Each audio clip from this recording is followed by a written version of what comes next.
Welcome to the Everybody Matters podcast, a show dedicated to the idea that when organizations care enough to show their people that who they are and what they do matter, they unlock the only business idea with truly unlimited potential. I'm Brent Stewart, your host.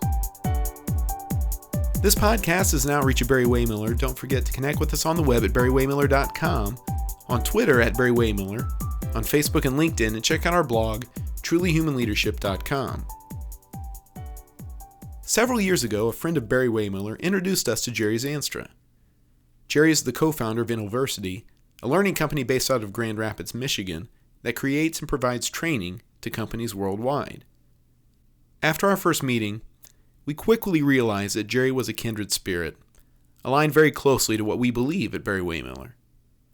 Jerry and his team helped us get our message out to the world in a new way through what they call larketing, in an animated version of Bob Chapman's TEDx talk.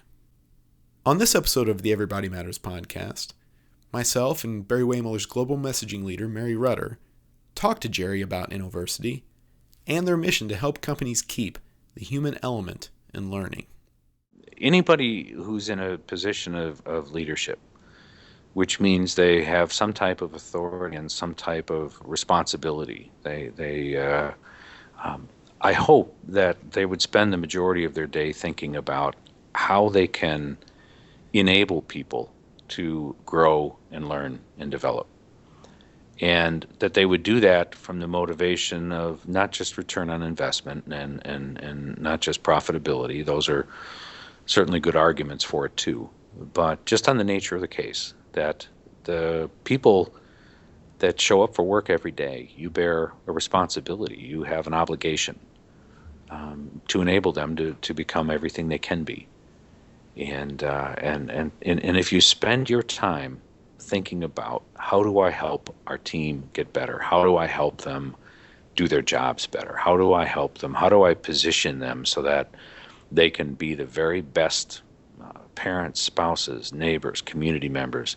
How do I help them to become everything that, not that the business leader is able to do all of that on her own or his own, but how can I play a role in that? If that mindset can take a hold and can take hold in our conscience, some really profound things can happen. Jerry, tell us a little bit about Innoversity and what it is you guys do, and actually how you guys came to be. Yeah, Innoversity is basically a learning, training, and development company. And so we help K-12 schools, we help some higher ed institutions, we help some nonprofits, but primarily we help business people and companies, and we help them think through what kind of training and development they need and want, and then we help them build that. So we've assembled a team now of 15 instructional designers. Most of them are master's degrees or PhDs in instructional design, and their focus is really thinking through how do you communicate well to learners. So, you have to, there's a whole process to this of thinking through what do you want learners to know, what do you want them to understand, what level are they at, what culture are they coming from, what languages do they speak, and how do you connect well with them so that training and learning and development actually becomes a whole lot more about the learner than it does about mere checking a box or compliance or something like that. It connects a bit with what you do at Barry-Wehmiller, with the idea of every person has inherent dignity, and if you start with that assumption, then what you want to do is to try to find the best of what is in them and help them bring that out, and that's what training and learning and development ought to do. We spent a few months to sort of trying to understand the learning and training industry, its size, how much money in the United States is actually spent on learning and training and development of people, and it's amazing. It's actually a bit higher than the music industry in the United States. It's north of $60 billion. Just an enormous amount of money and time and effort. Which I think is a bit of an untold story. I mean, especially in the political culture right now, you hear of terrible entrepreneurs and people that are egregiously greedy and selfish. But then you think of the amount of money and time and effort that is actually being expended by business leaders to grow their people. And those numbers tell a pretty compelling story that there really are business leaders that want to see their people grow to the full capacity that they have. And there's some really neat sort of philosophical, even theological things going on in our culture to see people grow and learn and develop. That's interesting because normally when you think about business training and stuff, you have the perspective that people really don't get enough training. Yeah, I think there's a lot of I mean, let's face it, all of us have seen terrible training, and if you go through enough terrible training, after a while, training becomes the sort of thing. When somebody says, "Hey, we have a training day," how many companies stand up and people in companies stand up and say, "That's fantastic, I can't wait." Nobody says that. I think that the training, again, partly because of the technology and partly because a lot more thought and effort is being put toward it. I think a lot of the training is becoming a lot stronger, a lot more interesting, a lot more compelling, a lot more case-based and storytelling rather than, here's 3 facts, here's a quiz about those 3 facts, here's 3 more facts, here's another quiz about that second set of 3 facts. I think that training is becoming a lot more engaging, and it's got a long way to go. It really does. It will be right when people choose to be trained. When training gives you insight into who you are and how you operate and how you think. When the training that you receive begins to not only make you better at your job, but also to make you a better spouse or parent or friend. When training begins to bleed over into almost into entertainment, where it's compelling and you want to be part of it, that's kind of the gold standard. And I think if you think of it like a great movie, all right, a truly great movie should at the end of the day make me want to be a better person. It should inspire me. It should maybe cause me to question some things. I'm being entertained, but I'm also being asked to engage in the story. Think it's the same way with a great book, right? A great book, it's not just a great book because, wow, that was a compelling story and it no way impacts who I am or how I think. Training needs to go there, and it's not there yet. Certainly not there yet. But I think it's getting there, and I think more and more companies are recognizing the pure economic fact that truly their people, everybody says that, but that their people truly are the most valuable parts of their business, and not just because of economic viability, but again, there's a deeper purpose, and I think in a lot of ways millennials are leading that charge. They want to be valued not just for what they can produce; they want to be valued for who they are as human beings. They want to be, valued for the nature of the case, that they are people, filled with dignity, and they want to be treated that way. And hopefully they're pushing those of us who are baby boomers and other versions to think very, very seriously about how we treat them and how we train them. Mm. So, Jerry, do you guys specialize in any particular subject matters, or do you see any trends in themes of the types of things you're asked to create training for?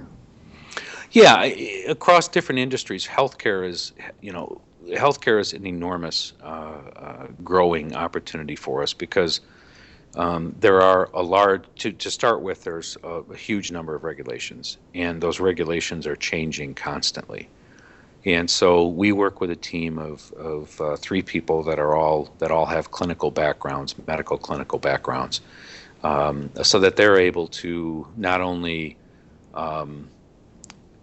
know solid instructional design, but they also have industry knowledge. They also have been in the position of the people that they're building training for.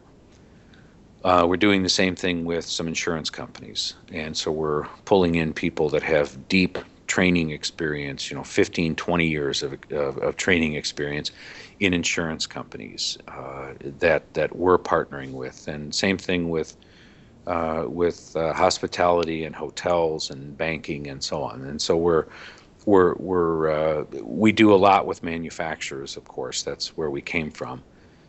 One of our newest team members is a master's degree in engineering, and so he speaks engineering nerd, which the rest of us don't.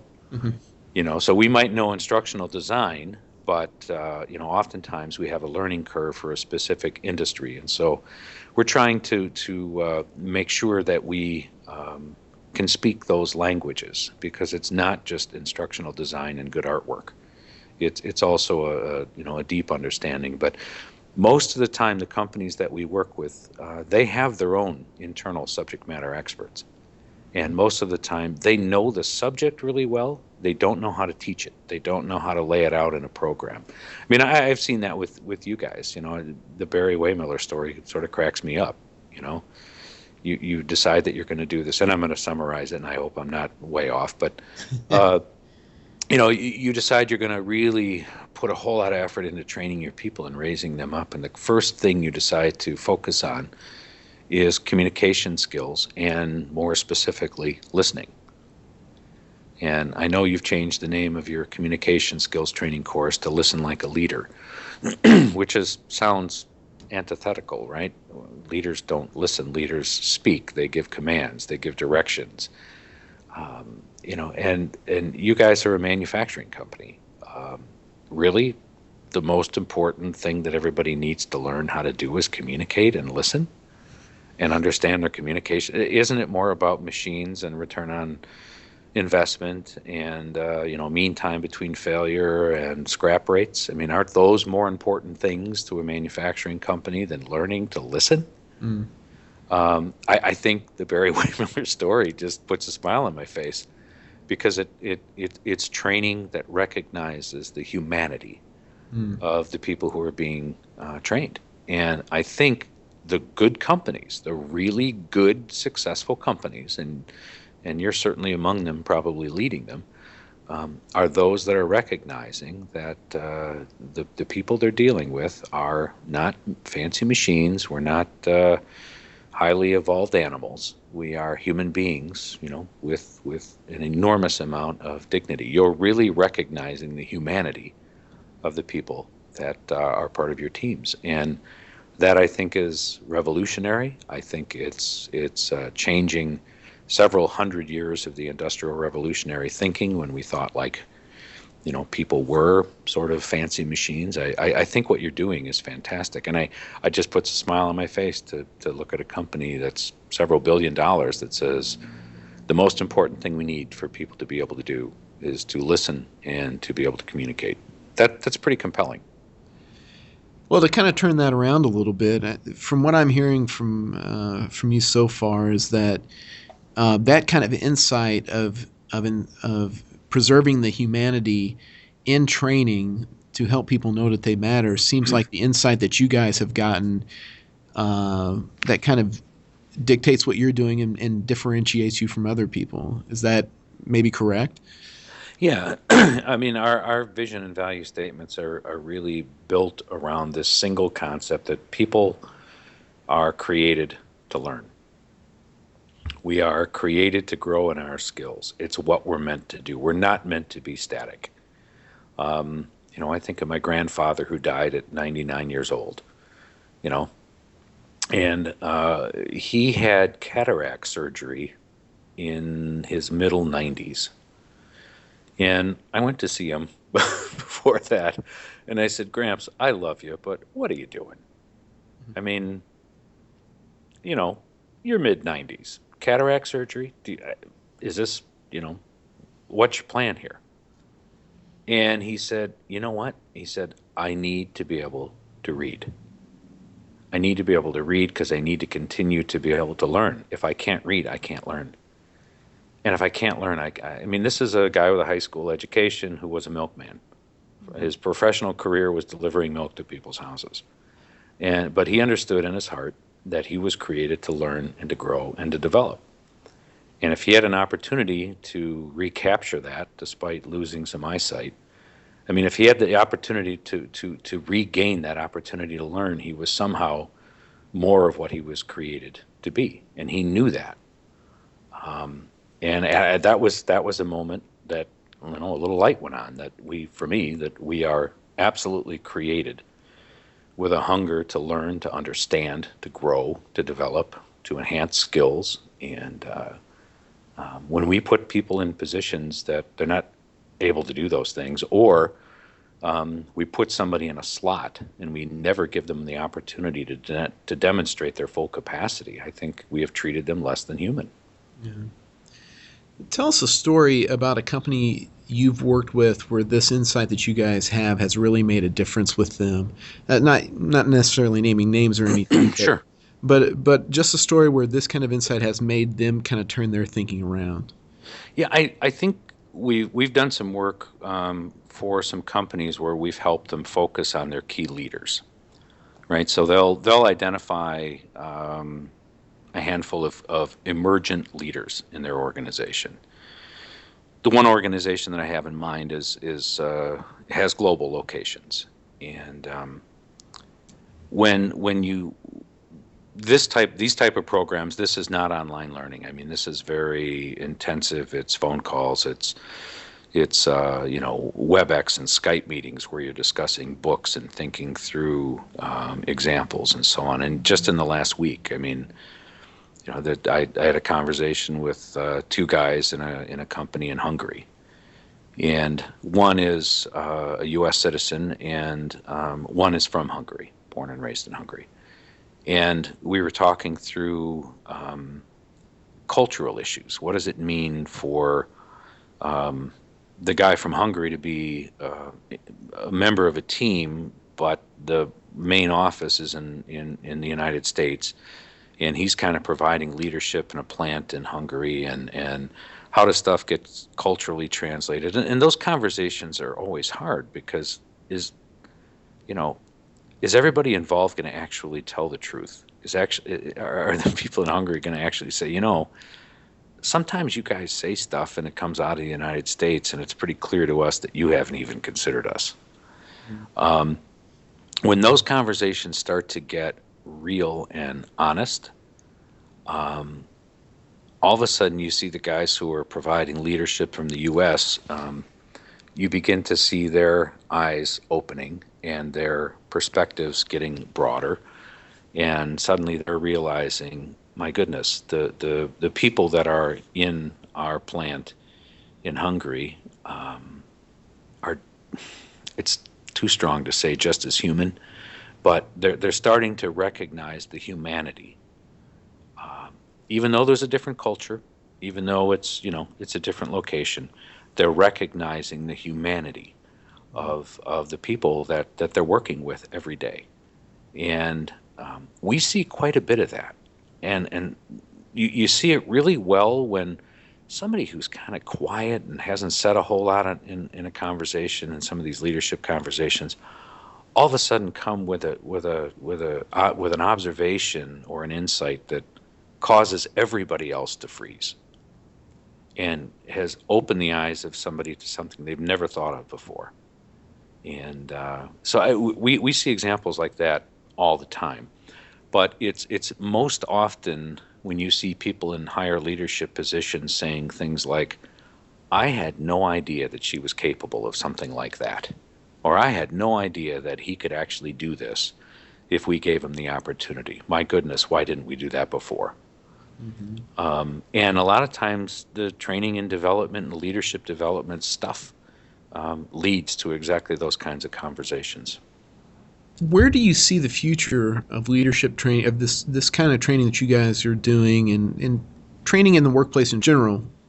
Where do you see that going? What do you see that being like with more of these insights being implemented? Well, there's a segment of training that's always compliance. There's always bloodborne pathogens. There's always high-low training. There's always, sexual harassment. There are always things like that. And those have become, unfortunately, check the box kind of courses. Hopefully, in time, those get better, more engaging, more interactive, because the technology is allowing us to do better things. And that kind of blend of, again, entertainment is a bad choice of words for me, but you know what I mean. It's I choose to do this. Mm-hmm. I learn from this. I'm a better person from doing that. But I think the technology is also making, at first with technology, everybody thought, well, we can automate all of this, and it can just be done on a laptop or on a cell phone. And we do a lot of training like that. We create a lot of digital training. But I think the thing that we're seeing, there was a period of time when the only type of training you could do was face-to-face. And then the technology made it possible to do digital training. And everybody said, oh, we can save money and time and effort if we swing. And so the pendulum swung almost entirely to let's make everything digital. But I think the future that's coming is recognizing that we still need the interaction of other human beings. We still need conversations. We still need to hear from other people if we're going to learn who we are. And we certainly need to hear from them if we're going to learn who they are. And so I think that pendulum is swinging back to, cover what you can cover in the digital, but don't dehumanize the learning and the development process, the leadership development process. That must happen in some kind of community, and it has to happen in some kind of conversation. It can't just be push the play button and then answer the 10 quiz questions. It's got to be something more than that.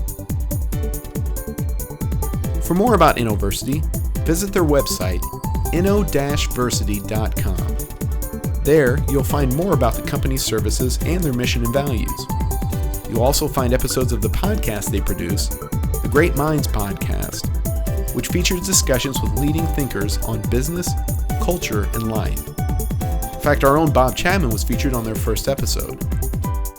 Speaking of Bob, if you'd like to find out more about his book, Everybody Matters, The Extraordinary Power of Caring for Your People Like Family, go to everybodymattersbook.com. For updates on the book, this podcast, to get a lot of great content and insight, don't forget to connect with us on the web at Barry-Wehmiller.com, on Twitter at Barry-Wehmiller, on Facebook and LinkedIn, and check out our blog, trulyhumanleadership.com. I'm Brent Stewart. Thanks for listening. And don't forget, Everybody Matters is the only business idea with truly unlimited potential.